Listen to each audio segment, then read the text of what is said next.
Welcome back. Also in the southeast, the Imo State Police Command continues to take their job very seriously. Before we continue, we'd like to remind you that all our top stories can be found on our website, channelstv.com, and on youtube.com/channelsweb.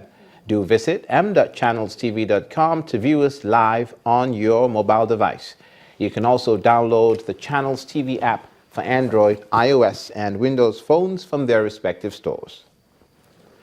We'd also like to urge you to please interact with the Eyewitness feature in the Channels TV app on the Android, iOS, and Windows platforms. If you have pictures or videos you'd like to share with us, tap the app on your device, swipe to reveal the Eyewitness menu, and follow the instructions.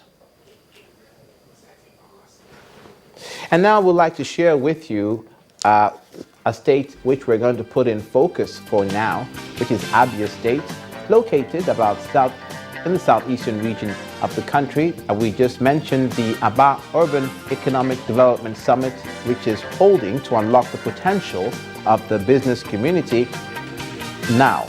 But to continue with the facts about the state, Abia was created in 1991 from Imo State, predominantly of Igbo ethnicity. Abia is an abbreviation of these localities. The capital, of course, is Umuahia, and the slogan of Abia State is God's own state. The language spoken in Abia is Igbo and English, and natural resources abound, such as crude oil and salt. As far as agriculture is concerned, yams, cassava, oil palm, and rubber is in abundance. Local governments in Abia State, 18.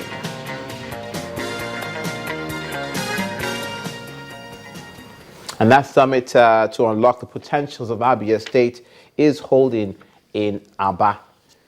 To Imo State, where the police command is taking its corporate and social responsibility to residents very seriously, with an announcement that it will soon commence the delivery of free medical services.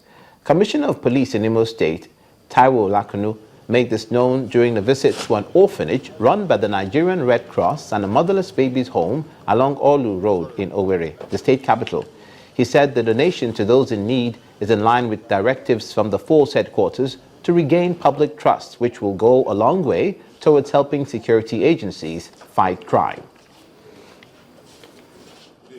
It was activated by the Inspector General of Police, who directed that we must go around and show appreciation for communities and people, especially those who have cooperated with us, who have been cooperating with us.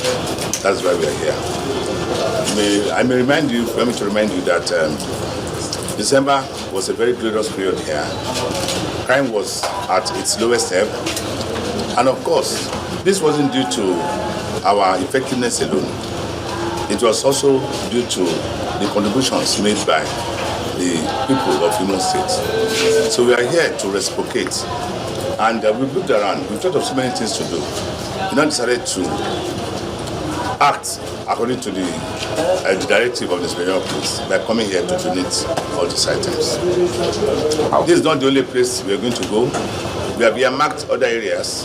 Not only that, we are going a step further. We have a very fantastic hospital, well equipped, and we have very good doctors. We have agreed that we are going to have free medical care, free eye care for members of the public. This is part of our corporate social responsibility. The police corporate social responsibility in Imo State involved in giving out help to the needy. We're not done with Imo State yet. The state governor, Okorocha, has met with the national leadership of the Nigeria Labour Congress. Meeting with them at the Echo Chambers in the government house in Owerri, the Imo State capital, the governor expressed disappointment over the attitude of workers towards the protest. Panic grips over alleged plans of mass retrenchment and a 30% salary slash by the Imo State government. This prompts the Nigerian Labour Congress, the NLC, to swing into action. An emergency meeting was set up with the state government. The NLC president, Ayuba Waba, says that from the briefs made available to him, workers in the state are unhappy with some government plans as it affects both their welfare and that of the pensioners. We work today because of the fact that tomorrow we thought that the work we have done will be able to take care of us. This afternoon, Your Excellency, I was surprised. I don't know also other secretaries that have retired from service. Some of them said they retired 5 years ago, but I think their gratuity benefits have actually not come their way. And to compound the issue, I think some of the pensioners, also for 14 months, Your Excellency, have not been able to earn anything. And most of them are aged and some have died. We want to do Your Excellency. Despite the economic challenge, these are very senior citizens. While appealing to the governor to consider the plight of the workers in the state, Comrade Ayuba Waba further reiterates that workers are partners in progress and facilitate development in every society. For the state governor, Rochas Okorocha, the actions of the workers in the state is uncalled for, as most of the allegations raised against the state is untrue. He says all workers in Imo State have been paid, except workers in Adapalm. Governor Rochas Okorocha also denies plans to reduce workers' salaries or retrench workers, but he maintains his government will not condone corruption and indolence in the state civil service. He warns that anyone found wanting will be shown the way out. As it stands today, with the exception of the other part workers which have come to, there's no worker of Imo State that's being owed 1 naira salary. Before you even want them, tell them, if I go to secretariat and I don't see your seat, you are suspended. If I go to school, I don't see any teacher there. Before you tell them you are suspended, you must prove what you did to yourself. Because people have to survive. Another meeting has been slated by the Imo State government to find a lasting solution to the issues at hand. From the southeast to the south-south, Cross River State Governor Ben Ayade has refused to impose further taxes on the people of the state, but to rather harness the natural resources that are bound to better the lot of the people. A group of taxation experts were at the Government House in Calabar to advise the state on how to increase the state's internally generated revenue by introducing new tax heads, a template they say has worked well in Lagos and Ogun State. But Governor Ayade insists his administration is poised towards reducing the hardship of low-income earners rather than make life difficult for them through tax levies. I don't believe in tasking people in order to raise money. I believe in tasking my brain to raise money. And so the kind of program you will bring to me that will excite me is the program that takes advantage of our natural resource and convert it to wealth. It's a program that creates innovation, not by tasking people who are doing massive campaigns for them to come and invest in Cross River, only for them to come and we start putting punitive programs to be able to raise money.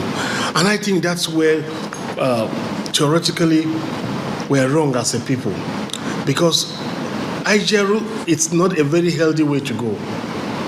If you really want to prosper your state as a governor, focus on innovation. Cross River State Governor Ben Ayade saying that he believes in tasking his brain than taxing the people to raise money. Now, staying in the south, the military says it has begun the deployment of troops in Delta State to apprehend those who attacked oil facilities there recently. This is coming as the Joint Task Force describes the attack in Warri Southwest Local Government Area as economic sabotage. The Joint Task Force, JTF Commander of Operation Polo Shield in the Niger Delta, Major General Alani Okola, says that the task force is closing in on those blowing up oil pipelines belonging to the Nigeria Gas Company, Chevron Nigeria Limited, and the Nigeria National Petroleum Company. General Okola goes on to warn community leaders that they will be held responsible for any attack on the country's oil and gas facilities in their domains. He describes the act as not only criminal, but capable of undermining the national security of Nigeria. Meanwhile, the Delta State Governor, Dr. Ifeanyi Okowa, has condemned in the strongest terms the recent attacks on the oil and gas facilities and is asking all Deltans to cooperate with the security agencies to unmask the criminals behind the heinous crime. In a statement signed by his Chief Press Secretary, Charles Ehedu Anyagu, the governor is also urging security agencies to intensify their surveillance over the oil facilities and pledge the commitment of his administration to support all measures that will restore the confidence of stakeholders in the oil and gas industry operating in Delta State. The governor notes that these attacks are not a good way of reciprocating the good intentions of his government and the enormous resources that are being invested in turning around the fortunes of the state. He's also asking community leaders and youth groups to resist any temptation to be drawn into these nefarious activities, as this might jeopardize the ongoing intervention of the federal government in the lives of the youth through the Amnesty Office. You're watching News Across Nigeria. When we come back, politics and the campees of the APC and the PDP. Details when we return.